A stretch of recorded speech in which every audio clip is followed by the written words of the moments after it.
On the fight against ISIL, we're joined by Debra and Mark Tice.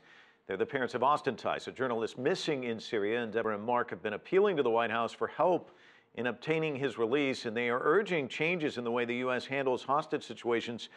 First of all, your thoughts on what the president had to say today. I'm sure you would have liked him to address your particular issue. I didn't really touch on that.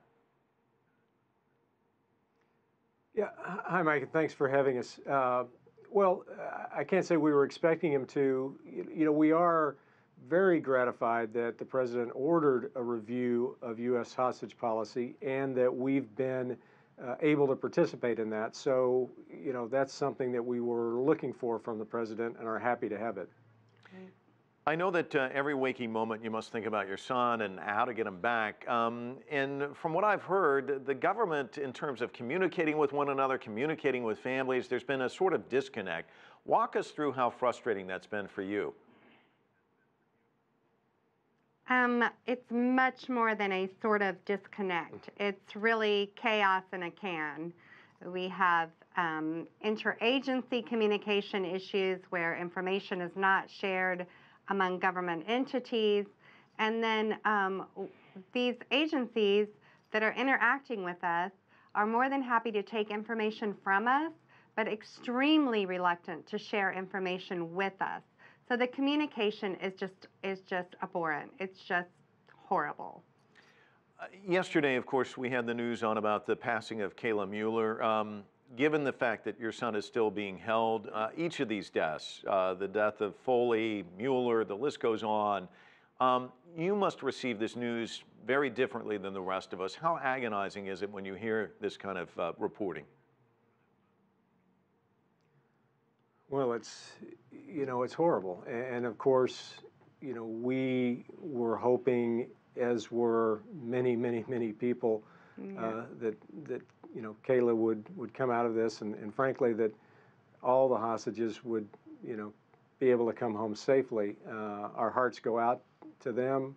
We can't imagine what they're going through, but they have our prayers and our support. Yeah. Most people don't think about the impact that this has on your family. I read a piece that the two of you wrote about, obviously you've gone to Beirut to try and facilitate his release. You've worked with the government, and as you mentioned, the fact that the information goes in, doesn't come out.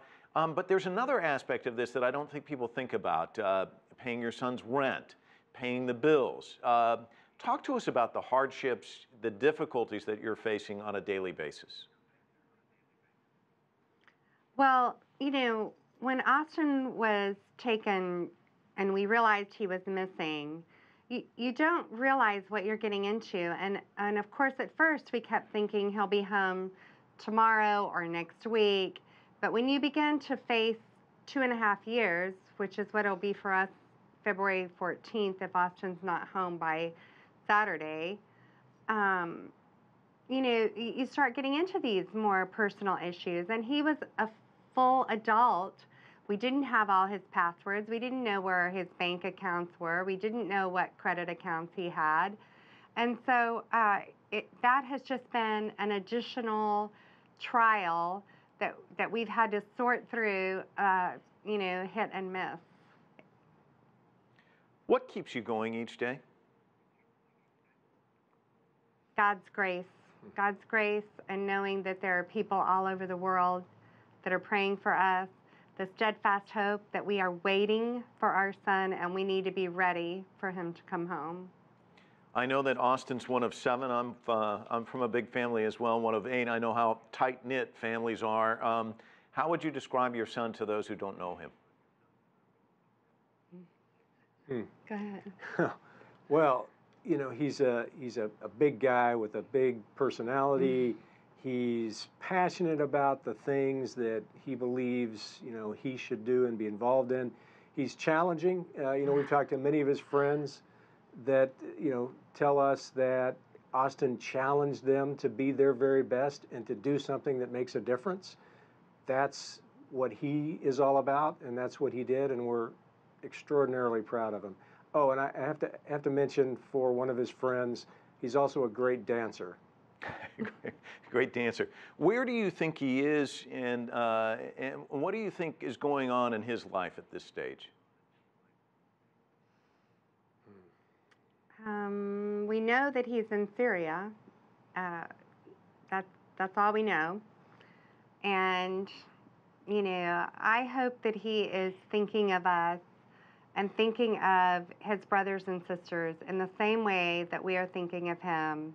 I hope that he is looking forward to being back with us, and that that's a source of strength for him.